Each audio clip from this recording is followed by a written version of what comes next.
I'd been Alfred's girlfriend for 6 years, but when his first love started spreading rumors and bullying me, he, the only one who knew the truth, refused to stand up for me. All because his first love said, when the whole world abandons her, you'll be her only support, and then she'll be at your mercy. As a result, I was publicly criticized and attacked online, tortured by her fervent fans. The day I got out of the police station, Alfred came to pick me up. He opened his arms and said in a patronizing tone, "You only have me now." I just laughed. "But I don't want you anymore." Coming out of the police station, I was still a bit dazed. Looking up, I saw Alfred.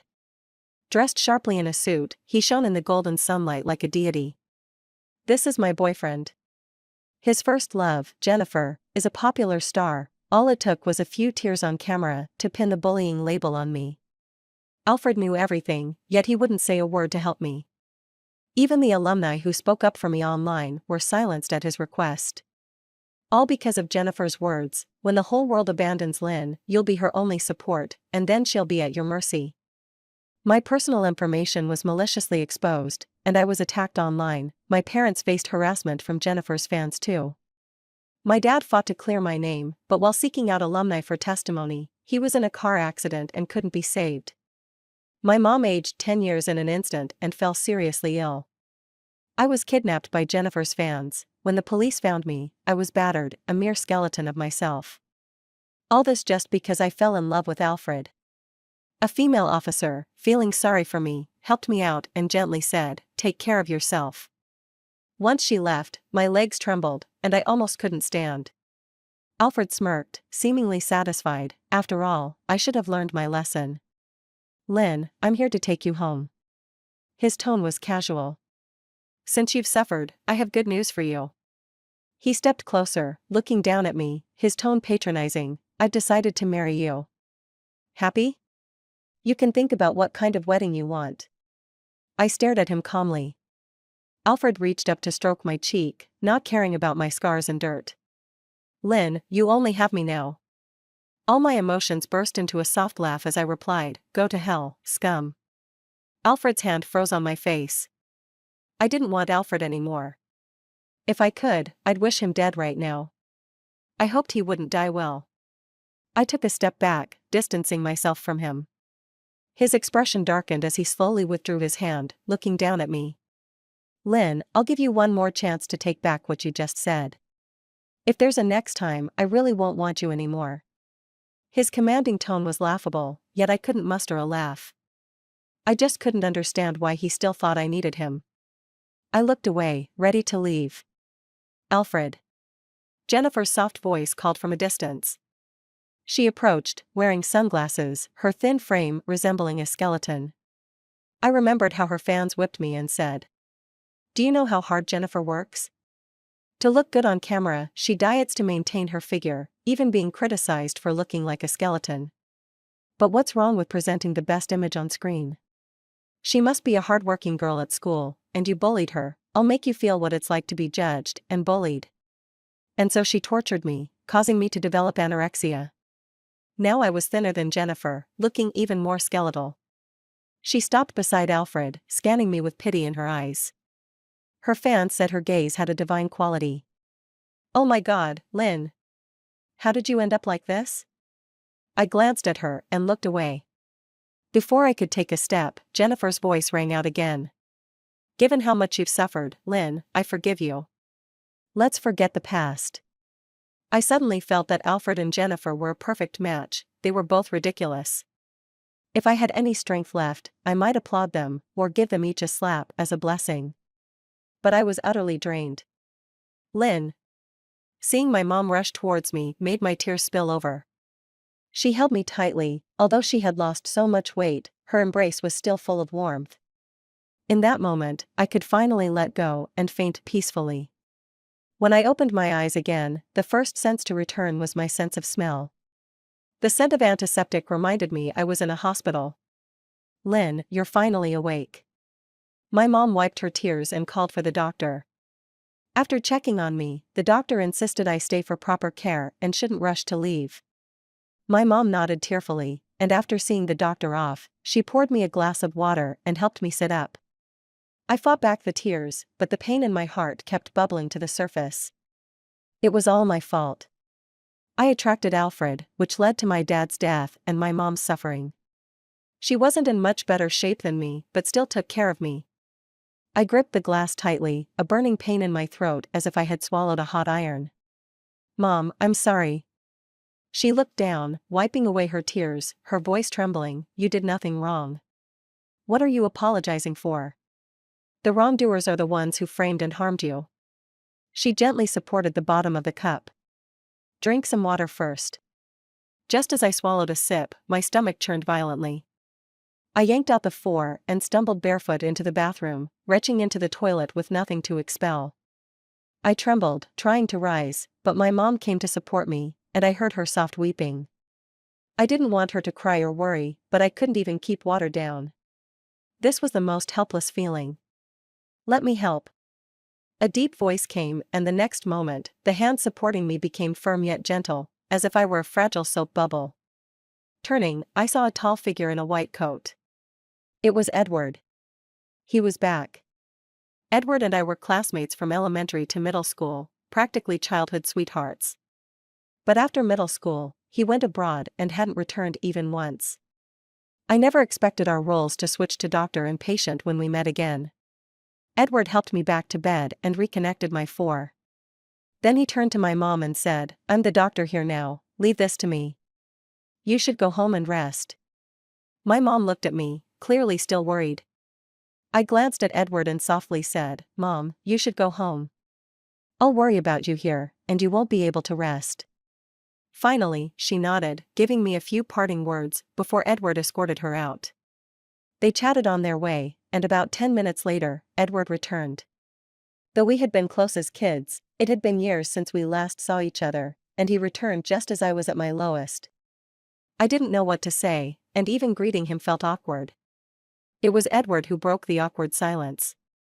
Don't worry about your mom's health, as long as she takes good care of herself, she'll be fine in no time.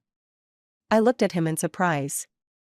After all these years, he still understood me well, knowing that my biggest worry right now was my mom, not myself. I nodded and silently watched him for a moment, trying to muster a smile, but it just wouldn't come. I simply asked, when did you come back? Edward stood by the bed, looking down at me, his handsome face revealing no emotion, though his features seemed a bit tense. Whenever Alfred looked at me like that, he always carried an air of authority. Edward replied quietly, last week. I didn't know what else to say. He glanced at the 4 drip, then turned to leave. I have to get back to work. Ring if you need anything. Okay. I thought our childhood bond had faded away during these years apart. It was a bit of a pity. A nurse walked in, smiling slightly. You should eat something, your stomach is in pretty bad shape. I sighed silently. I can't eat. If I could, I wouldn't have to worry my mom. The nurse frowned. Then we can only give you nutrition through the 4. She urged me to stay positive and eat something, and I nodded in agreement. For my mom's sake, I couldn't give up. After saying this, the nurse glanced at the door and cleared her throat, asking quietly, did you just argue with Dr. Edward? You shouldn't get too worked up, the stomach is affected by emotions. I didn't quite understand. Edward? We didn't argue. The nurse looked puzzled. Really? I just saw Dr. Edward's eyes were red and a bit wet, like he had been crying. I didn't see Edward again until it was dark. He came over to help me remove the 4. Is your stomach feeling any better? I nodded, remembering the nurse's words from earlier. But I didn't ask, even if Edward felt sad seeing me like this, it didn't matter. I just wanted to forget that hellish period of my life as quickly as possible. Edward seemed to have composed himself, watching me until I fell asleep. I didn't even notice when he left. In the following days, under Edward's attentive care, I gradually felt better. I sincerely thanked him. A few days ago, he encouraged me to try eating, but every time I managed to swallow something, I would throw it back up, sometimes too late to reach the bathroom or grab a trash can, and Edward would just catch my vomit with his hands. Even I found it disgusting, yet he handled it so naturally. He would say lightly, I'm a doctor, it's my job. He washed his hands and brought me a glass of water to rinse my mouth. Now, I was finally able to eat a bit of porridge. Edward's face had also started to show some smiles. In school, he was always aloof, surrounded by boys. It sounds like a youth novel, but I was truly the only girl around him. Back then, we were very close, sharing everything. In the first 2 years after he went abroad, we still contacted each other daily. Then it changed to once a week, then once a month. The pressure and busyness of senior year gradually made us communicate less and less. Even in college, we weren't free, so our contact turned into greetings during holidays and each other's birthdays. These past few days together made me feel that our bond with Edward seemed to return to its roots. Although we still had some distance to cover to be as close as before. I smiled and said, "I never expected you to become a doctor." Edward glanced at me, his eyes seeming to carry a deeper meaning, but he quickly lowered his gaze to hide all his emotions, the corners of his lips curling slightly. "Because I like it." On the day of my discharge, my mom was supposed to pick me up, but Edward said he was off that day and would take me home. As soon as I stepped inside, I caught the familiar aroma of my mom's cooking. It felt like ages since I had eaten a meal prepared by her. "Edward, you should join us." Edward smiled warmly. "Honestly, I've really missed your cooking." Edward's parents were often busy, flying around the world. When my mom learned of this, she would pack him lunch whenever she brought me food. We would sit under the big willow tree eating, and he'd say, "Lynn, I envy you. I've never had a meal cooked by my parents." Later, when his parents found out he had eaten so many lunches at our house, they personally came to thank my mom. They offered $500,000 as a token of gratitude. Of course, my parents refused. At that time, Edward's father, with an imposing but warm demeanor, laughed heartily, "I'll save this money for Lynn as startup capital for her new family in the future." He even glanced at Edward. Edward's ears turned red. "Dad, you're quite humorous." Actually, I hadn't met Edward's parents much, they were too busy, but they were really nice people. That's why they raised Edward so well. After we finished eating, Edward went to wash the dishes, and I felt bad, so I followed him into the kitchen. "How can you have a guest wash the dishes?" Edward didn't respond, continuing with his task. Suddenly he said, "Lynn, I've noticed that you've become quite distant since I returned." I opened my mouth to respond, "No, I haven't." It was just surprising to see him at the hospital that day. But I still considered him a good friend in my heart. I was really happy to reunite with him. Warmth surged in my heart, and I smiled, jokingly saying, "Go ahead and wash, Edward has washed our dishes before, so he should be used to it." Edward turned to glance at me, and when he looked back, I saw a deep smile shining in his eyes. After Edward left, my mom and I started talking about my dad again. My mom's glow, which had brightened over the past few days, began to fade little by little, her eyes getting moist. "You and Alfred used to be so close, how did it end up like this?" If it weren't for Alfred using his influence to stop classmates from speaking up for me, I wouldn't have lost my dad. My mom knew that Alfred had always treated me well, but she didn't know that in Alfred's heart, Jennifer was always the most important. At that time, I had just transferred schools, and the new environment was a bit overwhelming for me. Although my family had some money, it couldn't compare to the rich kids at this elite school. In the new school, I experienced isolation and bullying. But I didn't dare tell my parents. They hoped I would get into a good university. During my toughest moments, it was Alfred who stood in front of me to protect me. He stood there with his hands in his pockets, carefree. "Lynn is mine, you all have to greet her when you see her. We're all grown up, you need to be polite." Naturally, no one dared to act up in front of Alfred. Except for Jennifer. She glanced at me behind Alfred and sneered, "Alfred, do you know what you're saying?" Alfred replied with a sharp tone, "Of course." Jennifer nodded. "Fine, Alfred, don't regret it."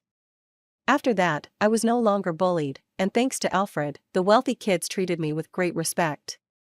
I considered Alfred my salvation, fell for him, and agreed to be his girlfriend. I also worked harder in my studies. During that time, I was truly happy, not even caring about the hateful looks from Jennifer. Until the day of our college graduation, during the last gathering with classmates at night. I approached the door to our private room, just about to open it when I heard. Alfred, did you really break up with Jennifer? My hand froze mid-motion. Alfred had dated Jennifer? If that was true, how did I not know? I didn't know. Alfred's displeased voice rang out. How many times do I have to say it? Don't bring this up again. The other person replied, I won't bring it up again, I just thought you two were just having some playful spats like before. I didn't expect you to actually be with Lynn for all these years. Honestly, you know Jennifer still has feelings for you. Shut up. Alfred's deep voice interrupted him. I took a deep breath, ready to go inside, but then I heard. When I first got together with Lynn, it was indeed to get back at Jennifer, but after dating for a while, I found Lynn to be quite interesting. Alfred chuckled lightly at this, his tone laced with an innate disdain. She's quite the challenge. She always says she doesn't want my money, but I offer it and she refuses.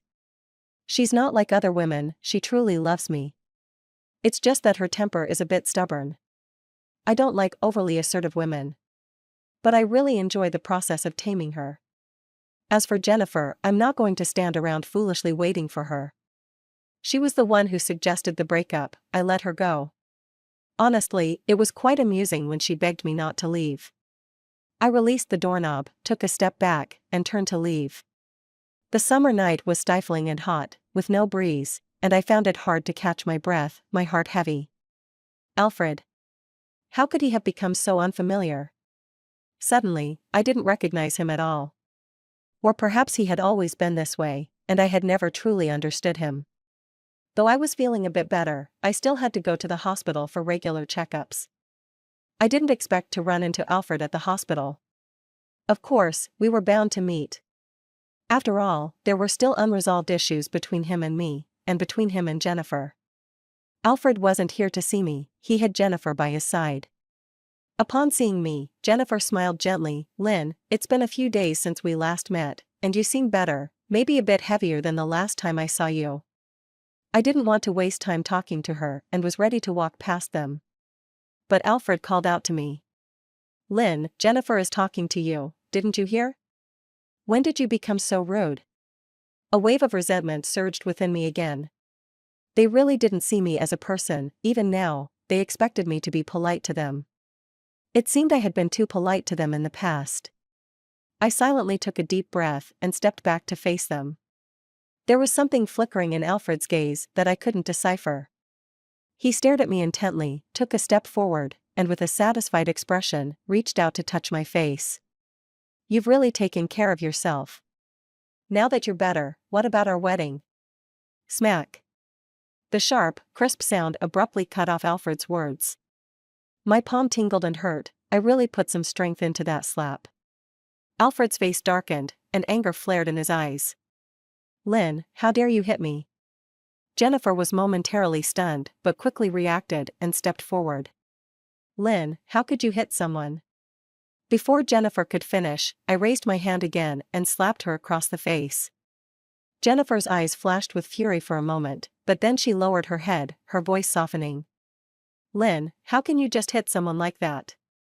Suddenly, Alfred grabbed my wrist with such force it felt like he might crush my bones.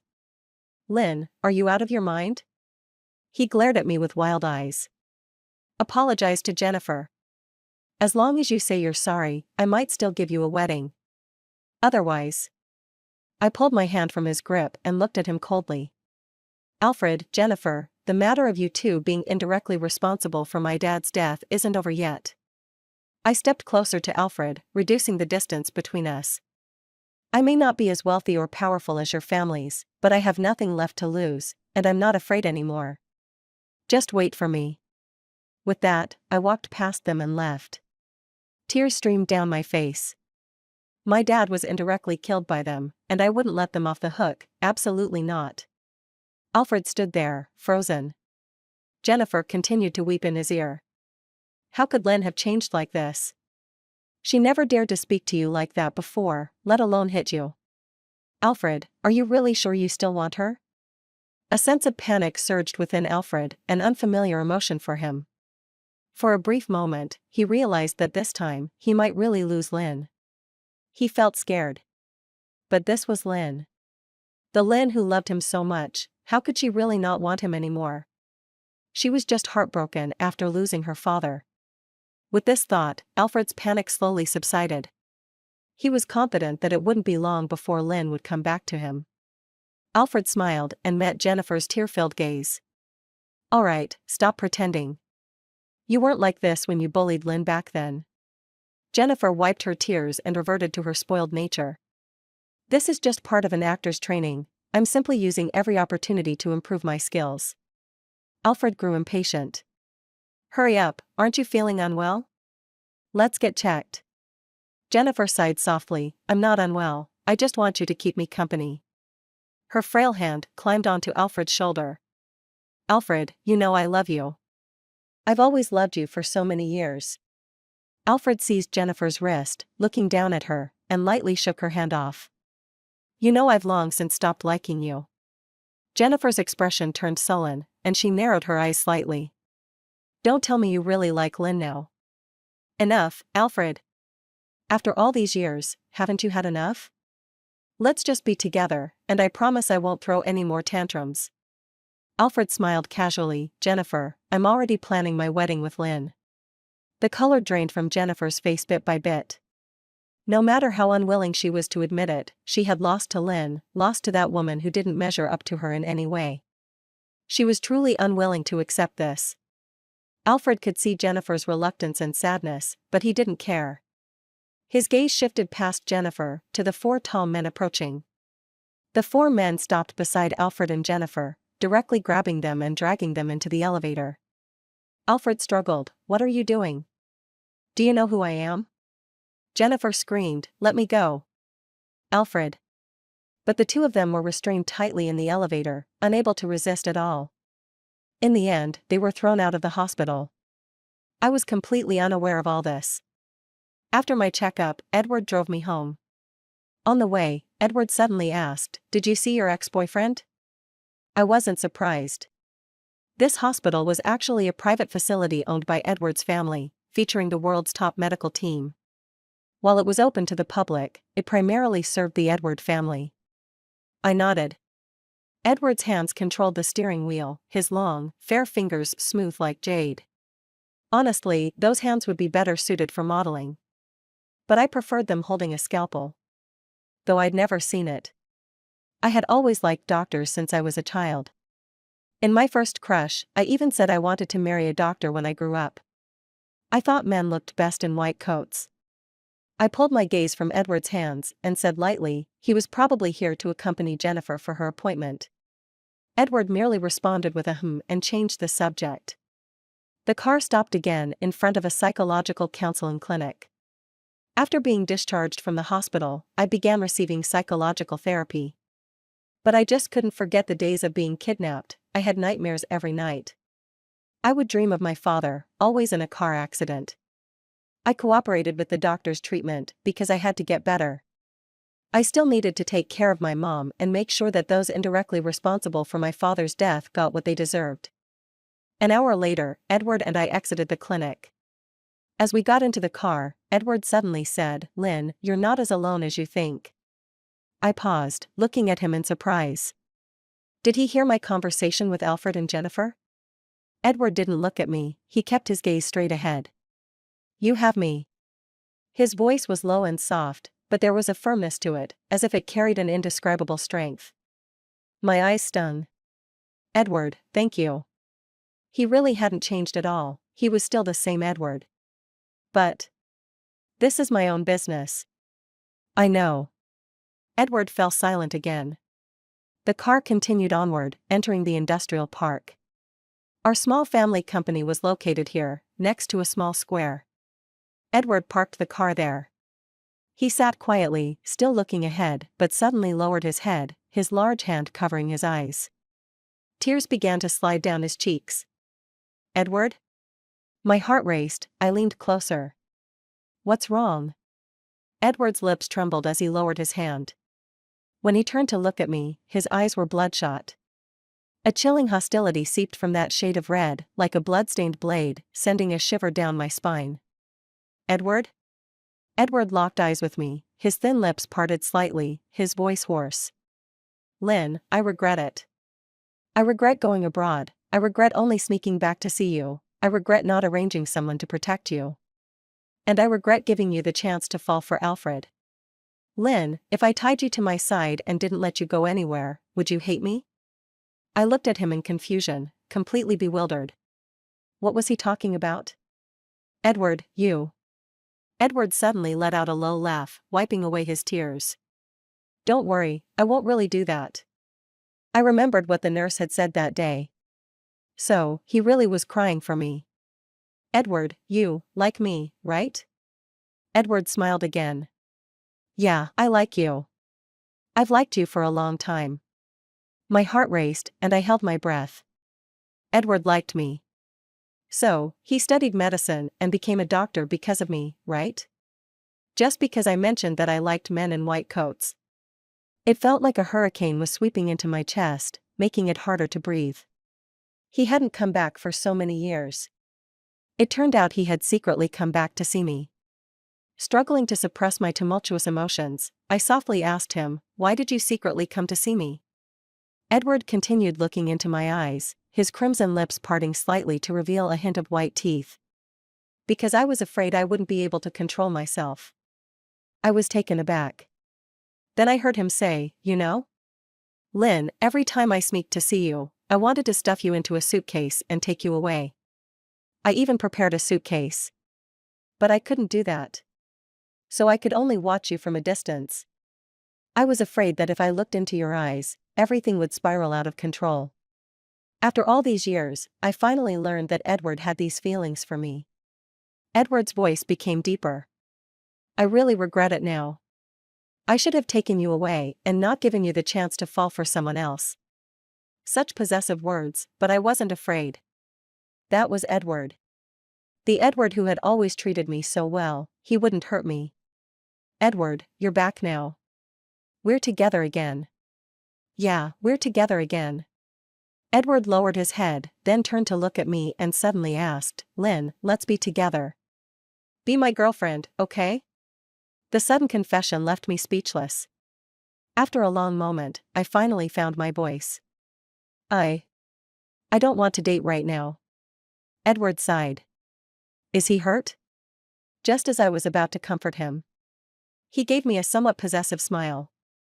"Then I'll just tie you up." Seeing me silent, Edward burst into laughter. "I'm just kidding, silly. Did you really believe that?" I gently tapped him. "Be serious." Edward nodded. "Okay, I'll be serious."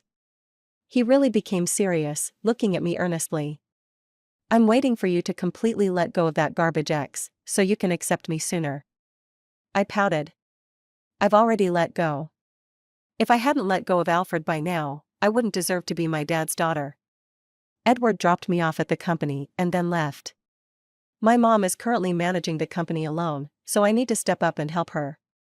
But my mom said, "Go home and rest well, you don't need to worry about the company right now." I insisted, "Mom, I can handle the company stuff. Besides, I can't just sit around doing nothing." My mom looked at me silently for a moment, her eyes glistening with tears, before pulling me into her arms. "Lynn, you're all I have now. I just want you to be healthy and safe." My mom knew. She saw through it. A mother knows her child best. I cried loudly in her embrace. "Mom, I hate them so much. I want to take revenge for Dad. Mom, I miss Dad so much." My mom gently patted my back, her voice trembling. "Lynn, neither Edward nor Jennifer is someone we can provoke. Please don't act impulsively, okay? If your dad sees you doing foolish things for him from above, he won't feel at peace. Your parents' biggest wish is for you to live a healthy, carefree life. But I couldn't be carefree anymore. Am I really unable to take revenge for Dad? If it were just me, I could take a knife right now and kill Alfred and Jennifer. But I still have Mom, I can't leave her behind. Dad, tell me what I should do." Alfred was preparing a grand wedding. Every woman dreams of having a magnificent and romantic wedding with the person she loves most, right? Looking around at the venue with satisfaction, Alfred nodded. Beside him, his good friend Jason cleared his throat and tentatively asked, Are you really sure Lynn still wants to marry you? Alfred frowned in displeasure. Of course. If she didn't want to marry me, would she want to marry you? Jason swallowed hard. But Lynn's dad died because of you and Jennifer. Even if you didn't kill him with your own hands, you indirectly caused his death. Do you think Lynn can really let that go? Alfred's underlying panic surged uncontrollably again. This feeling was so damn annoying. He muttered a curse under his breath, glaring at Jason fiercely. Shut up. How could Lynn not want to marry me? She loves me so much, you all know that. I'm going to find Lynn right now. Do you believe that if I propose to her, she'll say yes immediately? Alfred's mind was still in turmoil, but he forced himself to regain his usual confidence. He was Alfred, and Lynn loved him. Besides, she only had him now, she would definitely marry him. As he stepped into the elevator, he took out his phone to call Lynn and ask where she was, but his phone rang first. On the other end, his assistant's anxious voice came through. President, something's wrong. The project number 14 has been taken over by Edward's family. Why would Edward's family be interested in our project? What's going on? Alfred felt even more irritable. Edward's family? What does that matter? It's just a project. If we lose it, we can find another one. After hanging up, Alfred pushed the company matters to the back of his mind and asked someone to find out where Lynn was. Just as I walked out of the clinic, I saw Alfred. He held a bouquet of my favorite peonies, smiling as he approached. Lynn, I've arranged the wedding venue. Let me take you to see it. I looked at Alfred in disbelief. He was actually still planning the wedding? What gave him the right to think that after everything that happened, I would still marry him? I couldn't even be bothered to tell him that I would never marry him. Speaking to this idiot felt like a stain on my dignity. Alfred frowned slightly. Lynn, I'm talking to you. Didn't you hear me? I'll just pretend that slap was because you were in a bad mood. You hit me, so what? After all, you're my wife, and wives are meant to be pampered and cared for. He stuffed a bouquet into my arms and grabbed my wrist. Come on, let's go check out the wedding venue. I slowly pulled my hand away. Get lost. Alfred's breath grew heavier. Lynn, you think you can push me around, huh? I'll give you one more chance. Only then did I look at him, letting go of the bouquet, which fell to the ground. I said, word by word, Alfred, fuck you. A fleeting look of panic crossed Alfred's handsome face, then he narrowed his eyes and asked angrily, Lynn, have you lost your mind? I laughed coldly. If I were crazy, I would have killed you already. Alfred, my father died because of you and Jennifer. You must be out of your mind to think I like you and would marry you, right? I stepped forward and spoke in the most vicious tone, I wish I could kill you. But I also think it's not worth it to take a life for someone like you. Alfred, you're trash. Just looking at you makes me sick. Do you understand now? Alfred swayed slightly, taking a step back as the color drained from his face. Lynn. Edward stepped out. I let out a long breath and turned to take the report from Edward. Alfred seemed to notice where I had come from and snatched the report from my hands. He flipped through it quickly and then abruptly looked up at me, his dark pupils flickering, his gaze shattered. Lynn, how could it be this serious? What happened to you? Edward stepped in front of me. Then he turned and patted my shoulder. Be good, wait for me in the car. I didn't think much, I just knew I didn't want to look at Alfred again, so I headed to the parking lot, completely unaware of what happened after I left. Edward took the report and, the next moment, landed a punch on Alfred's cheekbone. Alfred's eyes turned bloodshot, and he raised his hand to retaliate. Edward kicked him hard in the stomach. Alfred spat out blood and fell to the ground. Edward stepped over him, looking down coldly, his eyes filled with a murderous intent. Alfred, what made you think Lynn is someone you can mess with? He smiled coldly, but his eyes sparkled with excitement, like a vampire seeing his prey. Do you know? When I got the news that Lynn was dating you, I flew back immediately. He withdrew his foot and squatted beside Alfred. The scalpel in my hand could easily end your life. You should thank Lynn, she saved your life. But now that you've hurt Lynn, your protection is gone. At this point, Alfred's face twisted even more with excitement. But I won't kill you right away, I'll make you suffer. Alfred frowned deeply, trying to get up. Edward stood up abruptly and kicked him again in the chest. Not just you, your entire Edward family will pay for hurting Lynn. Only then did Alfred realize. You're Edward? Edward didn't answer Alfred's question and walked towards the parking lot. I took the report from Edward. I'm really feeling much better. Not enough, Edward said, fastening his seatbelt and starting the engine. I still prefer the cheerful, lively you from before. I knew he meant to encourage me, but my cheeks flushed uncontrollably. After dropping me off at the company, Edward left. I immediately dove into work. I still didn't have the capital to fight Alfred, but I could wait. Revenge is a dish best served cold. And Jennifer. I naturally hadn't forgotten her. But I didn't expect Jennifer to come looking for me. I let her in. The moment Jennifer stepped through the door, I put my phone down. Jennifer closed the door and slowly approached, surveying my office with a disdainful smile. I'll be direct, Lynn. I won't allow you to marry Alfred. Her words made me laugh. You won't allow? Who do you think you are? Jennifer raised an eyebrow. Do you not know my standing? She gestured around my office. Do you know how many small companies like yours go bankrupt each year nationwide? Lynn, don't overestimate yourself. You're no match for me. Alfred and I are meant to be together. When I bullied you back then, he stepped in to help you, just to annoy me. You can't really think he likes you, can you? If he liked you, why didn't he say a word when I was bullying you? He even stopped classmates from testifying for you. He always knew how badly I bullied you, didn't he? I looked at Jennifer's arrogant face with a smile, just as her phone rang. She impatiently answered the call. Whatever was said on the other end made her expression change from arrogance to panic. How could this happen? Jennifer hung up, staring at me in disbelief. What's your relationship with Edward? Why would they stand up for you? I paused for a moment, realizing it must have been Edward's doing. He had been quietly gathering evidence of Jennifer's bullying me all this time. I smiled slightly, slowly standing up and picking up my phone. Actually, he didn't need to take action. I live-streamed it, showing your true colors to your fans. Do you think they'll thank me? Jennifer gasped and lunged at me. I smashed my phone into her face and dragged her by the hair, slamming her down onto my desk. Do you still think I'm the same Lynn you bullied back then? In truth, I hadn't let her bully me. I fought back. But I was outnumbered and didn't want to drag my parents into it. Moreover, once Alfred stepped in, they didn't dare touch me anymore.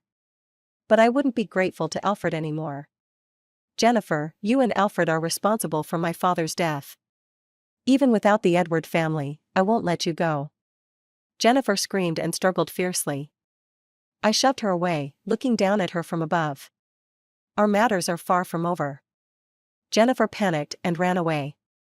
But it was too late. There was evidence of her bullying me all over the internet.